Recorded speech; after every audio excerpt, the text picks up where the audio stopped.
โธ่เพิ่นเทไว้แล้วพี่น้องเอ้ยเทลุมเสาไว้เรียบร้อยมื้ออื่นพู้นแหละพี่น้องเนาะสิมาตั้งเสา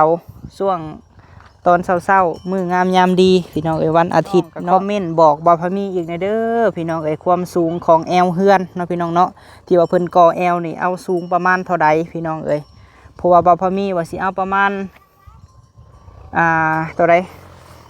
60-70 เซนบ่พี่น้องงามอยู่บ่หรือว่าสูงกว่าหันบ่เนาะพี่น้องเนาะ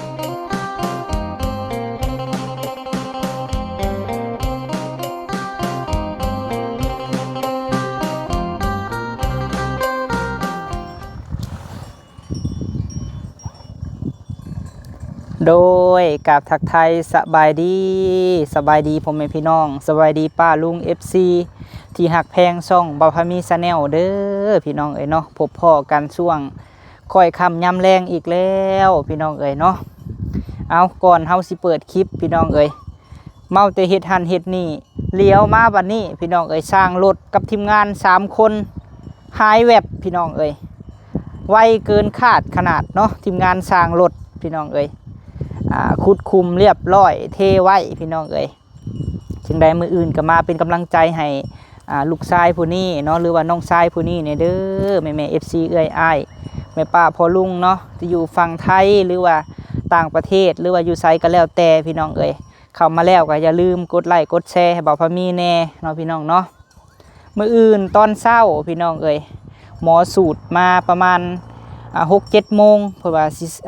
ตะเวนโจมคือเนาะพี่น้องเนาะตะเวนโจมคือเพิ่นว่าตะเวนเพียงไปไม้แม่นตั้งเสามื้ออื่นแม่นเวลา9 โมง 9 นาทีพี่น้องเอ้ยมื้องามยามดีหลังจากจบคลิปนี้บ่าวพะมีสิไปตลาดพี่น้องเอ้ยซื้อสอนซื้อไส้มาไว้ยกเสามื้ออื่นพี่น้องเอ้ยเดี๋ยวจักหน่อยเฮาสิย่างไปหาสร้างเปลี่ยนเนาะพี่น้องเนาะสร้างเปลี่ยนสร้างวันทองพี่น้องเอ้ยเพราะว่ามีทางแม่บิ่งเนาะเพิ่นให้มอบเงินให้ทางสร้างเปลี่ยนกับวันทองพี่น้องเอ้ย1 ล้านกีบมอบให้ค่าเฮ็ดลูกติ่งทั้งหน้าเนาะพี่น้องเนาะหรือว่าจังได๋เพิ่นเอิ้นระเบียงหน้าหั่นแหละเนาะที่เพิ่นใส่อันลูกติ่งมื้อนั้นพี่น้องเอ้ยโดยถือว่าบ่าวพะมีก็ดีใจหลายเด้อพี่น้องเด้อเนาะดีมกดีใจหลายบ่าวพะมีบ่ขอหยังจาก FC เนาะขอให้เบิ่งคลิปให้เนาะโดยเบิ่งคลิปเพื่อสิมีรายได้เข้ามาในช่องบ่าวพะมีพี่น้องเอ้ยโดยจังได๋ก็ขอบบุญขอบคุณสุหม่องสุบอนเด้อพี่น้องเอ้ยบ่มีหยังให้ FC ก็มีแต่มือ10 นิ้วนี่แหละกราบขอบบุญขอบคุณเนาะ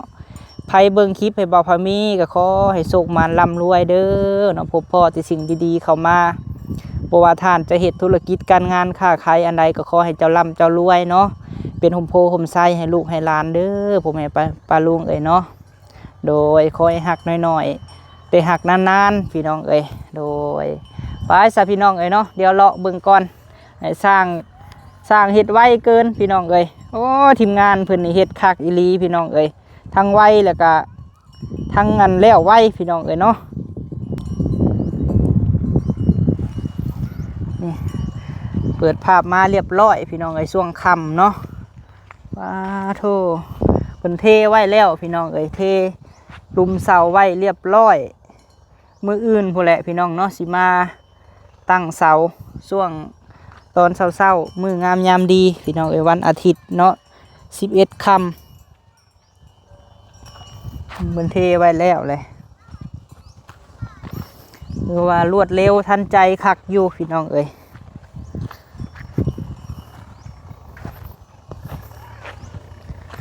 เทอันเสาเนาะเทตีนเสาไว้จังใดพี่น้องก็คอมเมนต์บอกบ่าวพะมีอีกในเด้อพี่น้องเอ้ยความสูงของแอวเฮือนเนาะพี่น้องเนาะที่ว่าเพิ่นก่อแอวนี่เอาสูงประมาณเท่าใดพี่น้องเอ้ยเพราะว่าบ่าวพะมีว่าสิเอาประมาณเท่าใด60-70 เซนบ่พี่น้องงามอยู่บ่หรือว่าสูงกว่าหันบ่เนาะพี่น้องเนาะซอยคอมเมนต์บอกเฮาแน่เพราะว่าบ่าวพะมีบ่มีประสบการณ์พี่น้องเอ้ยหลายถามเพิ่นก็ว่าเฮ็ดสูงแน่เพิ่นก็ว่าแอวเฮือนนี่แหละพี่น้องเอ้ยที่เพิ่นก่อแอวนี่เอาสูงประมาณจักเส้นเนาะพี่น้องเนาะนี่แหละทางหลังบ้านนี่พี่น้องเอ้ย ขอบบุญขอบคุณหลายๆพอได้แวะเวียนมาเฮือนเจ้าของแน่พี่น้องเอ้ยไปเฮือนตุคำนำก็ได้ถามเกินๆอยู่พี่น้องเอ้ยถามหมอสูตรเพิ่นมากินนี่ได้ลุงวงพี่น้องเอ้ยหมอสูตรเพิ่นก็มาเอาถอนกล้วยหรือว่าเห็ดกระทงอะไรพี่น้องเอ้ยมื้ออื่นเพิ่นสิใหญ่นี่แหละเนาะเจ้าแม่ธรณีพี่น้องเอ้ยโดยมาเห็ดสูตรตามหิดคลองบ้านเฮาเพื่อเป็นสิริมงคลเนาะมื้ออื่นพี่น้องเอ้ยมารอรุ่นเบิ่งเนาะว่าสิเป็นแนวใดบรรยากาศยกเสามืองามยามดีถือว่าเรียบร้อยแล้วพี่น้องเอ้ยจังไดก็ฝากเป็นกำลังใจให้แน่เนาะซื้ออันกระถางสีฟ้าพี่น้องเอ้ยซื้ออันนี้300,000ซื้อกระฟุยบ้านเฮาเอิ้นเนาะพอได้เอาน้ำใส่พี่น้องเอ้ยอันนี้เลาะตุคำนี่เบิด2 สอบเนาะเพิ่นก็อันผสมไว้ผสมปูนอยู่ทางนอกพี่น้องเอ้ยนี่แหละเพราะว่าน้ำก็ยังอยากอันอายุพี่น้องเนาะน้ำยังอยากคุ้นๆแน่เพราะว่าเฮาก็โยกอยู่พี่น้องเอ้ยนี่น้องเคยกับน้องสาวมานอนอยู่ดินไหมพี่น้องเอ้ยเดี๋ยวบอกว่ามีอันไปเฮาจังไรเฮาก็ไปต่อคลิปเนาะพี่น้องที่เฮาไปเฮือนมีตู้ค่ำหมู่แหละพี่น้องเอ้ยเดี๋ยวสิเขาไปหาเพิ่นก่อนเอาเงิน1,000,000เนาะไปมอบให้ทางสร้างเปลี่ยนทำการพี่น้องลักเสาไฟทุงัวแบ่ลายขนาดพี่น้องเอ้ยว่าอะไรเนาะทางหน้าปะพะมีนี่เพิ่นก็สิออกมาเลยได้พี่น้องเอ้ยเที่ยวนี้ก็ย่างเบิดเด้อพี่น้องเอ้ยเนาะเที่ยวนี้ก็น่าจะย่างปะพะมีว่ะคือสิคายแล้วตัวนี้ค่ะย่างตอนนี้พี่น้องเอ้ยตอนนี้ตะกี้เพิ่นว่า90,000ที่ปะพะมีมาเบิ่งสุดก่อนหันเนาะแต่ว่าตอนนี้เพิ่นขึ้นประมาณ100,000เลยพี่น้องเอ้ย100,000ปลายแหละเนาะนี่ค่ะลักเสานี่ไปหาเสานั่นแต่ว่าทั้งพุ่นมันประมาณ9 เมตร10 เมตรพี่น้องอันนี้นะ20 เมตรเนาะ20คูณ25ทั้งพุ่นละ9 เมตรอาจจะย่างอยู่มันก็ใกล้กันกับบ่พะมีแหละพี่น้องเอ้ย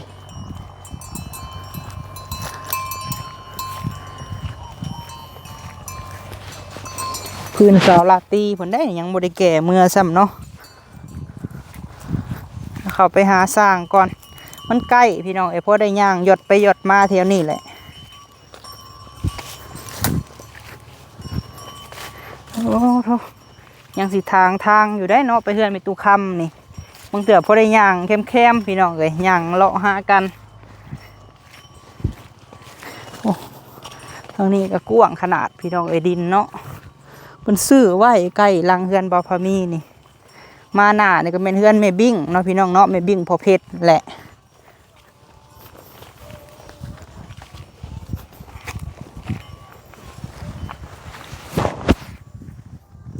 ว้าวกันอยู่พี่น้องกับน้องเคยเนาะว่าสิคูดเสาหัวมีตู้คำไม่แหละฟังเบิ่งประมาณมื้อฮื้อพี่น้องคันได้คูดก็ได้เพราะว่าอันมื้ออื่นนี่หั่นสิยกเสาเฮือนเนาะค่านี่แหละนี่หัวไม่เท่าคำดินไม่เท่าคำนี่ก็ได้ไปหันเนาะนี่อันนี้เฮือนซานของพ่อกับแม่พี่น้องโอ้คันต่อออกอีก3 เสานี่เนาะกว้างเติบได้ขนาดอันนี้ก็กว้างแล้วพี่น้องตอนนี้ก็ได้แต่ว่าเดี๋ยวสิถ่ายให้พ่อกับแม่เบิ่งคันต่อออกอีก3 เสานี่ก็ยังได้พื้นที่กว้างอยู่พี่น้องก็ยังสิได้หลังบ้านกว้างอยู่หลังบ้านได้ห้องน้ำพุ่นแหละตอนนี้ก็12 เสา9 เสาเนาะพี่น้องเนาะ9 เสาก็ห่วงถ้าว่าเพิ่นต่อออกอีกเนาะก็เดี๋ยวถ่ายมุมกว้างให้แม่กับพ่อเพิ่นเบิ่งนี่เนาะแม่เฒ่าเนาะสบายดีเด้อแม่เฒ่าเด้อโดยบ่น่ะก็ได้แม่ตู้โดยปลาเนาะมีหยังได้ติบอันกระตาแม่เฒ่าติบข้าวโดยนี่แหละค่าหัวนี่แหละพี่น้องดินแม่บิ่งกับพ่อเพชรเนาะขันกันกับมีตู้คำเดี๋ยวประมาณมื้อหน้าเฮาเนาะแม่เฒ่าเนาะมื้อหน้าเฮาจังอันคุณละคั่วเดี๋ยวพวกลูกสิเฮ็ดได้เป็นตู้เด้อโดยนี่แหละโอ้คันต่อออก3 เสานี่ก็ยังกว้างเติบเนาะแม่เฒ่าเนาะนี่นั่นนี่คันต่อออกมานี่ ยังคิดเอาอีก บ่อันนี้เฮาถ่ายให้พ่อกับแม่เบิ่งซื่อๆหั่นนะคันว่าเพิ่นคิดสิต่อออกก็ยังกว้างว่ะเพราะว่าดินน่ะอยู่พี่เนาะคันว่าพ่อกับแม่อยากเฮ็ดห้องน้ำทางนี้ก็ได้เนาะนี่ทั้งสองห้องนี่เฮ็ดห้องน้ำนี่ไปพุ่นก็เป็นเรือนไม้บ่ว่าเสาเฮาก็ยังอยู่เนาะแม่เฒ่าโดยเสาเฮือนก็ยังพี่น้องเอ้ยนี่เสาตัวนี้เสายาวนี่ก็4เสาพุ่นนี่ก็ลุดลงมาต้นนั้นน่าจะ4เมตรตัวนี้น่าจะ3เมตรเนาะได้อยู่ได้เนาะพื้นที่บ่เขาคิดว่ามันห้อมไม่เท่าเอ้ยอันนี้บ่อันตัวว่าต่อออกมานี่ยังได้อยู่เฮาว่าเนาะโดยจะสิเมื่อแล้วบ่ไผเมื่อส่งค่ะโอ้นางแหล่เมื่อส่งโดยสร้างก็ยังนี่แหละพี่น้องเอ้ยสร้างนี่เฮ็ดคักฮะขึ้นเฮือนบ่แม่เฒ่าโอ้ที่ว่าเว้ากับหมอกินนี่นะบ่โอ้ไม่บ่ฟุกคำหนึ่งเพิ่นเว้านะคำนึงแมนบ่แม่นคำหนึ่งคำหนึ่งวันที่วันที่หนึ่งบ่เพิ่นเว้านะลืมเลยเนาะบ่ได้จังเบิ่งแม่เฒ่าเอ้ยยังเหลืออีก17 18มื้อพุ่นแหละให้หมอไล่ค่ะน่าจะแล้วอยู่แม่เฒ่าเอ้ยโดยแม่บิ่งฝากมาถามว่าคันแล้วได้แม่ตู้จะขึ้นเลยบ่หรือว่าจังไดเพิ่นว่าขึ้นเลยขึ้นเลยบ่โอ้แฮงอยากอยู่บ่แม่สิบ่ได้เที่ยวบ่แม่เฒ่าวันนี้หันแม่เฒ่าลูกสิถามคือแม่ตู้เข้าคริสเตียนกับพุทธเฮานี่เฮ็ดคือกันบ่แม่เฒ่าเฮ็ดคือพุทธเฮานี่บ่เวลาขึ้นเฮือนมีหมอสูตรหมอหยังอยู่บ่บ่ได้มีหมอสูตรโอ้ขึ้นมาเพิ่นขอบคุณบ่คือเฮาสิเฮ็ดขึ้นให้แม่เฒ่านี่ได้บ่คันว่าเอาหมอสูตรมาค่ะก็ได้อยู่ได้เนาะได้แม่เฒ่าสิเอ็ดก้อนโดยก้อนนะอันยุเพชรวิ่งเพชรหินนะโดยอันนั้นแม่ตู้สิจำลังโดยได้เนาะแม่เฒ่าเนาะได้เอขอบคุณที่นี่เพิ่นเด้อเป็นขอบคุณเลยชื่อขอบคุณที่ซื้อเนาะแต่ว่าเฮาก็ละอันเพิ่นชานบ้านชองเฮานะโดยและแม่บิ่งเพิ่นก็ฝากความมาถามว่าคันเฮือนแล้วเลยแม่ตู้หันสิขึ้นเลยบ่เพิ่นว่าขึ้นเลยเนาะเพราะว่าสิบ่ได้เที่ยวพี่น้องเอ้ยคือว่าแล้วก็อีตนแล้วเราเที่ยวแม่นเมื่อยย่างได้เนาะแม่เฒ่าเนาะอ้าวจ้ะสบายชมชะมือเจ้าฮะเป็นอะไรเป็นไข้เป็นวิ่งบ้านนี่ค่ะไปนอนกินยาแล้วบ่แม่เฒ่ากินแล้วเด้กินยายังค่ะมือดึงเงินน่ะกินยาดีเย็ดเช่นระวังได้แม่ตู้เอ้ยพันไม้พันหยังกันเด้อวินหัวนี่บ่มันวิ่งโอ้มือแล้วก็เจ้าบ่ได้ล้มบ่แม่เฒ่าลงมือไปจัดพื้นมือสั่งว่าแท้บ่ได้เจ็บบ่ไปนำลาตีหันไปคนเดียวระวังได้แม่ตู้เอ้ยไปคนเดียวแล้วจนในพัดล่มอยู่ป่าพัดลูกหลานบ่เห็นได้ผู้ในป่าผู้พี่น้องเอ้ยเนาะผู้ไปทางลาตีไปโอ้คันว่าทานมีอยู่กะปัดแล้วจังอันน่ะก็ได้แม่ตู้เอ้ยให้ขายเบิดก่อนกันนิดจะหึงอยากตัดเตาไม้อีกบ่เตาไม้โอ้อ้าวคอยอะไรแม่ตู้เอ้ยมือได้เมื่อยก็บ่ไปเด้อบ่ต้องฮักโคมเจ้าของดอกเพื่อนชานก็สิได้อยู่แล้วแม่ตู้ก็ได้โดยเอาซะเนาะให้แม่ตู้เมื่อกับน้องแหล่พี่น้องเอ้ยโอ้ยสร้างนี่เฮ็ดละเอียดแท้อันนี้เนาะโหไม่บิ่งว่างามว่าจบงามหลายเพิ่นว่าอันนี้เพิ่นอันนั้นเนาะจับเหลี่ยมค้านบอกเขาอื่นนี่ฮะไม่ตู้ก็ว่างามบ่ไม่ตู้งาม โอ้วันทองกะโอ้งามแล้วบัดนี้เนาะทาสีอันบานประตูพี่น้องเอ้ยบานประตูห้องนอนเนาะโดยสบายดีเด้อน้องวงกับน้องวันกับแม่ตู้คำเนาะวันทองผลทาสีอันนี้มื้อนี้เก็บรายละเอียดเนาะให้สร้างเพิ่นให้เฮ็ดคักอยู่ได้พี่น้องเอ้ยนี่แม่มาแต่นอกงามกว่าเก่างามบ่โอ้แม่มาแต่นอกโดยใส่ระ ตียง นี่งามอยู่พี่น้องเอ้ยอันนี้แม่นบันไดเนาะวันทองมื้อนี้เฮ็ดหยังแหน่มื้อนี้ฮะ วันนี้ท่าซี โอ้ ท่าซีเนี่ยลุงแล้วก็จับเตรียมเลย ทาสีบานก็ว่ามื้อใดสิเข้าบานนี่น้อง อีกประมาณ2-3 มื้อ 2-3 มื้อเนาะ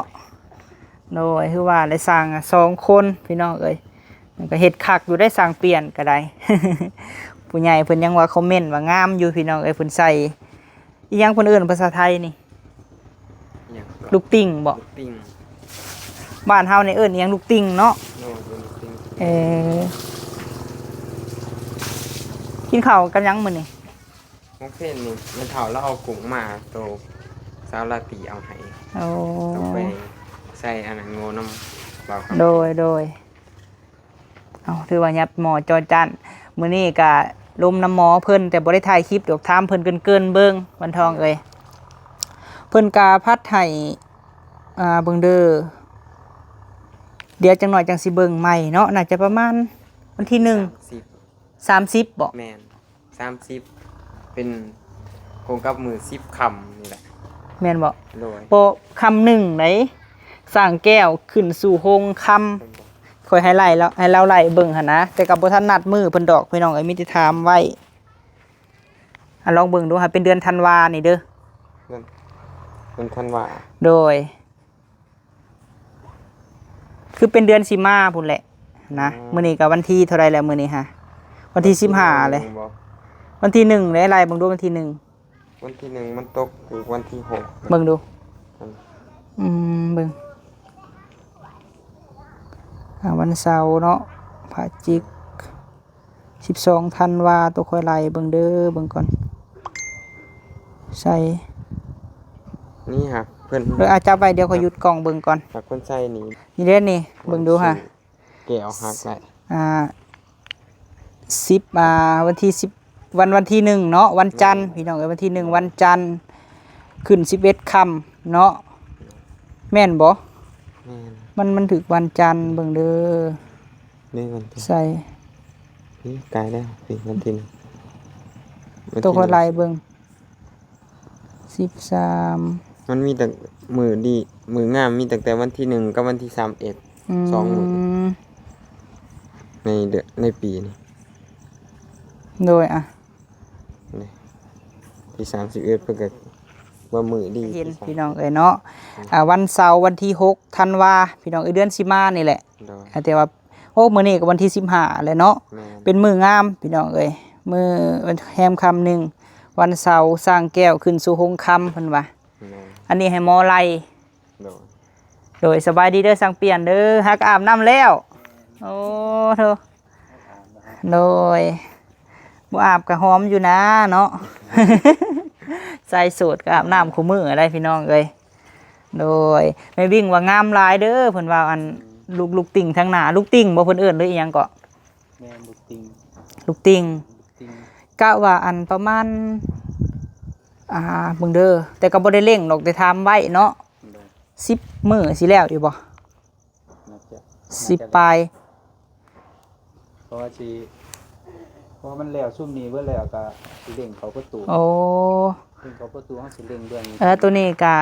แต่ว่าเฮาสิขึ้นแข่งหนังกับจอเฮา หากับตี15เนาะกับเดือนถัดมาพุ่นดอกพี่น้องเอ้ยเดือนสิมาพุ่นแหละที่ว่าหมอเฮาให้หมอเพิ่นไล่เบิ่งมืองามมือคำหนึงนี่แม่นงามสุด โดย สร้างแก้วขึ้นสู่โฮงค่ำเพิ่นว่ามือจบมืองามเนาะแม่นแหละพี่น้องเอ้ยเอาซะเนาะถือว่าเมื่อคืนนี่ก็ได้ลมกับแม่บิ้งเนาะเรื่องใส่นี่แหละอีหยังเพิ่นเอิ้นระเบียงเนาะเพิ่นว่าสิให้มอบเงินให้ โดยเพิ่นว่าให้1 ล้านเพิ่นว่าเนาะโดยพอได้สร้างซื้ออยู่ซื้อกินพี่น้องเอ้ยเอาเดี๋ยวสิมอบเงินให้สร้างเปลี่ยนก่อนกับวันทองเนาะโดยเนาะสิมอบเงินให้ทางสร้างเปลี่ยนกับวันทองก่อนพี่น้องเอ้ยเนาะเอาเป็นเงินแม่บิ่งกับพ่อเพชรเด้อไอเปลี่ยนโดยจำนวน1 ล้านเนาะให้นับเบิ่งก่อนได้เนาะฮอดอยู่บ่เลยบ่ฮอดก็สิตื่มให้ยันว่าจับมาผิด กับเนาะ ครบบ่โอ้ คือแต่บ่ได้แต่ง โดย คือว่าได้มอบให้เรียบร้อยแล้วเนาะพี่น้องเนาะโดยเอาเนาะจึงใดกะมื้ออื่นอันวันอาทิตย์เนาะพักบ่มื้ออื่นแม่นแหละเนาะพักเวียกพี่น้องเอ้ยทั้งพุ่นก็สิยกเสาวันทองเอ้ย โดย พอดีแหละจึงใดกะไปนำกันเนาะไอ้เปลี่ยนพุ่นแหละอยู่อันบ่อนยกเสาพุ่นแหละเพราะว่าสร้างเฮานำมา3คน โดย เพิ่นว่าคันมีคนก็หายกมาซอยกันในเด้อเพิ่นว่าเนาะ โดย เดี๋ยวมื้ออื่นสิซื้อในอยู่แนวกินไปกินอยู่ดินใหม่พุ่นแหละ โดย โดยเอาซะจังได๋คลิปนี้ก็สิได้ขอจบคลิปเด้อซันเด้อโดยสบายดีเอาพี่น้องเอ้ยเนาะสร้างก็เก็บรายละเอียดพี่น้องเอ้ยเฮือนมีตู้คำเจ้าของเพิ่นร้านอันเมื่อส่งแล้วเนาะโดยพี่น้องเอ้ยเนาะจังไดขอบุญขอบคุณทางแม่บิ่งกับพ่อเพชรหลายๆเด้อเนาะที่ว่าได้มอบเงินให้ทางสร้างเปลี่ยนพี่น้องเอ้ยจำนวน1 ล้านค่าเพิ่นเฮ็ดระเบียงหน้านี่แหละเนาะโดยพี่น้องเอ้ยฝากพ่อแม่พี่น้องเป็นกำลังใจให้เนาะกดไลค์กดแชร์ในเด้อเนาะแล้วก็บ่ขำโฆษณาขอบุญขอบคุณพ่อแม่พี่น้อง FC สุขุสุคนสุหม่องสุบอนเนาะโดยสำหรับคลิปนี้ไปแล้วพี่น้องสบายดี